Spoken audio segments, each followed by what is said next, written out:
Hello guys, welcome back to our channel. তো তোমাদের সঙ্গে আজকের আমি একটা ভাইটাল টপিক নয়, একটা ভালো জিনিস সমাজের তোমরা সাধারণত দেখতে পাবে যে আজকালকার যুগে না তুমি উইথআউট সোর্সে কোনো কিছু করতে পারবে না। ঠিক আছে? তার আমি একটা মানে কি মুখ্য প্রমাণ পেয়েছিলাম তোমার আমি যখন কলেজে পড়ছিলাম। ঠিক আছে? তো সেই প্রমাণটা আমার তখন খুব কাজে লাগে। আর নেক্সট টাইমেও আমি যতবার যেখানেই ফিন্যান্সে কাজ করেছি তখনই আমি সোর্সের মাধ্যমেই গেছি। কারণ উইথআউট সোর্সে আমি এগুলোতে তুমি করতেই পারবে না কোন জিনিস। ঠিক আছে? তো আমি কলেজের আমার ঘটনাটা বলি। আ সবাই জানে যে কলেজে তুমি যখন পড়ো যেকোনো অনার্স সাবজেক্ট নিয়ে তো পাশে কিছু সাবজেক্ট রাখতে হয়।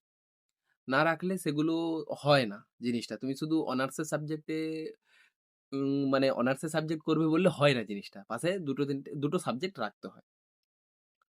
তো আমি তেমনই যখন কলেজে যখন ভর্তি হচ্ছিলাম এখন তো অনলাইনে সবকিছু হয়ে গেছে। তো জিনিসটা যখন করছিলাম তখন আমি রেখেছিলাম ইতিহাস আর মিউজিক। ঠিক আছে? তো আমি ইতিহাস আর ইতিহাস মিউজিক না বাংলার মিউজিক রাখি। ঠিক আছে? বাংলার মিউজিক রাখি। সরি ভুল বললাম। বাংলার মিউজিক রেখেছিলাম। তো যখন মিউজিক রাখি আমি ভাবলাম যে ঠিক আছে পরবর্তীকালে চেঞ্জ করে নেব। কারণ দিদিও যখন পড়ছিল কলেজে বলছিল যে এরকম চুজ করার পর চেঞ্জ করা যায়। এইটা কোনো বড় বিষয় নয়। তো তখন অফলাইন ছিল আমি জানি না বিষয়টা। এখন অনলাইন হয়ে গেছে। তো ঠিক আছে কোনো অসুবিধা নেই। তখন আমি বারবার আমাকে কলেজে বলছে যে, "তুমি মিউজিক ক্লাসটা করছো না কেন, করছো না কেন?" তো মিউজিক ক্লাসটা আমি করছিলাম না কারণ আমি মিউজিকে কিছু জানি না। Main point. আমি যদি ওখানে যদি যাই, যদি আমাকে বলে যে, "সারেগামা তুমি হারমোনিতে বাজাও।" আমি পারব না। কোনটা কি জানি না। কোনটা কোন স্কেল, কি ব্যাপার ওর মধ্যে অনেক কিছুই থাকে। সেগুলো আমি জানি না। তো ওখানে প্রচন্ড অপমানিত করবে। এত বড় হয়ে গেছি। ঠিক আছে? কলেজে গিয়ে অপমান সহ্য, স্কুলেও করেছি, এখানেও করব। এটা আমি মানতে পারলাম না। তাই জন্য আমি কি ভাবলাম যে সাবজেক্ট চেঞ্জ করে দেব।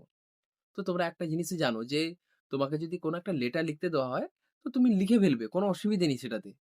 কিন্তু কোনো বন্ধু যদি লিখে নিয়ে আসে তো তোমার লিখতে সুবিধা হয়। তুমি ওটা দেখে টুকলি করে দিলে জাস্ট। তোমাকে কোনো ভাবতে হলো না জিনিসটাকে নিয়ে। তাই আমি করতে যাই। করতে যাওয়ার পরে আমি দেখো তোমরা যখন দেখছো যে জিনিসটা এরকমভাবে লেখা আছে, তো ওখানে ফ্রম FROM আর FORM ওটার মধ্যে তফাৎ আছে। ঠিক আছে? তো ওই তফাৎটা আমি তখন বুঝতে পারিনি।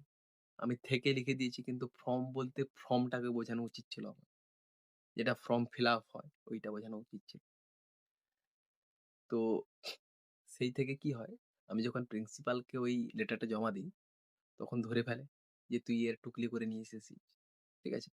তো সে আমাকে বলে যে, "তুই নেক্সট ডেটে লিখে নিয়ে আয়।" হ্যাঁ? তো নেক্সট ডেট বলতে নেক্সট দিন আরকি ডে তে। তো সেরকম হয় জিনিসটা। আমি লিখে নিয়ে যাই। কিন্তু আমি আর প্রিন্সিপালকে জমা দেইনি। আমাদের এখানে একজন কাজ করে। কাজ করে বলতে ওই কলেজের কাজ করে। কাজ করে বলতে এরকম নয় যে কোনো গ্রুপ ডি, সি তে এরকম চাকরি করে এরকম নয়। কলেজের অফিসিয়াল যেসব কাজকর্মগুলো হয় খাতাপত্রে স্টুডেন্টদের ওগুলোর হেডে কাজ করে। হ্যাঁ? তো আমি তাকে বলি, কাকু সম্পর্ক হয় যে, "কাকু আমার এরম হয়েছে। তুমি এটা করে দাও না।" বলছে, "তোর লেখা আছে?" লেটার। আমি বললাম, "হ্যাঁ, লেটারে আমার লেখা আছে।" বলছে, "আমাকে দিয়ে দে।" দিল। দেওয়ার সঙ্গে বলছে, "তোর গেল।"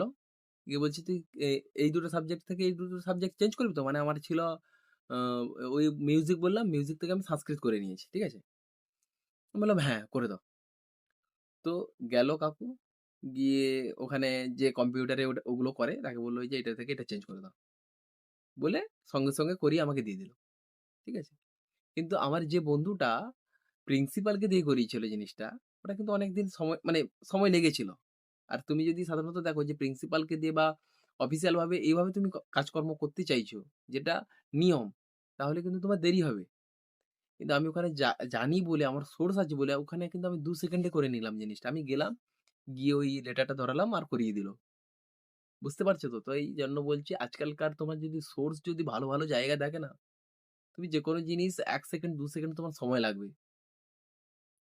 না হলে তোমার যদি সোর্স যদি না থাকে না, তোমার ওই পায়ের যে চটি বলে, চটি ঘষে উঠে যাবে। কিচ্ছু থাকবে না। এইজন্য সোর্স বাড়াও। এত সোর্স বাড়াও, এত নেটওয়ার্ক বাড়াও যাতে তোমার করে কোনো কিছু অসুবিধা না হয় কোনোদিন। এমন জায়গায় পৌঁছে যাও যাতে তোমার কোনোদিন কোনো অসুবিধেই যাতে না হয়। তো কলেজের এই কাহিনীটা তোমাদেরকে বললাম আমি। আর কলেজের কাহিনীটা কেমন লাগলো তোমাদের একটা বেসিক্যালি কাহিনী বললাম না। কলেজের একটা মানে এমন একটা শিক্ষণীয় জিনিস বললাম যেটা তোমাদের পরবর্তীকালে কাজে লাগবে। দেখবে এরকম সোর্স যদি তোমরা যদি ঠিকঠাক যদি পেয়ে যাও না, যেকোনো জায়গায় অসুবিধে হলে তোমরা ইজিলি বেরিয়ে আসতে পারবে। তো নেক্সট ভিডিওতে আরো একটা এরকম কথা বলবো যে কথাটা সত্যিই জীবনের গুরুত্বপূর্ণ বিষয় এগুলো। যদি তোমরা যদি ঠিকঠাকভাবে কাজে লাগাতে পারো, তোমার যেকোনো সোর্স বা যেকোনো পরিচিতি, তাহলে দেখবে অটোমেটিক্যালি তুমি যেকোনো জায়গা থেকে বেরিয়ে আসতে পারবে। আদারওয়াইজ অনেক সময় লাগে, অনেক হেডেক, অনেক প্যানিক হয় ওইসব জায়গায় আমি দেখেছি। আমার আরো ২ টো বন্ধু এরকম চেঞ্জ করতে গিয়েছিল। কিন্তু তাদের বলেছিল যে, "কেন তোমার পছন্দ নয়? কি বিষয়? তুমি আগে কেন এটা চুজ করলে না? এখন কেন তুমি এরকম করছো?" ঠিক আছে? তোমাকে অনেক কিছু মানে জিনিসের সামনা করতে মানে সামনাসামনি তোমাকে মোকাবিলা করতে হবে ওগুলো। সোর্স থাকলে তোমার ১০ সেকেন্ড ৫ সেকেন্ড লাগবে যাবে বলবে যে, "এটা জাস্ট চেঞ্জ করে দাও" চেঞ্জ করে দেবে। সঙ্গে, সঙ্গে হয়ে যাবে এইসব জিনিস। ঠিক আছে? তো এরকম আ কথাগুলো আরো তোমাদের সঙ্গে আমি বলতে থাকবো। আমার কথাগুলো হয়তো জড়িয়ে যাচ্ছে। কিন্তু দেখেছো যে হয়তো যে আগের থেকে এখন বেটার আমি কথাগুলো বলতে পারছি। পরপর করে ইমপ্রুভমেন্ট হচ্ছে আমার। তো তাতে কোনো মানে নেই মানে কি বলা যায়? তাতে কোনো আমার ও ওই যে ঠিক আছে যাই হোক একটা নেই। হ্যাঁ? দেখা হচ্ছে তোমাদের সঙ্গে আমার নেক্সট ভিডিওতে। আর অবশ্যই চ্যানেলটাকে সাবস্ক্রাইব করো। আমার ভিডিওগুলো দেখো।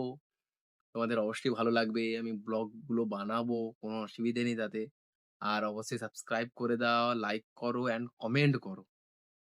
টাটা, বাই বাই আজকের মতো।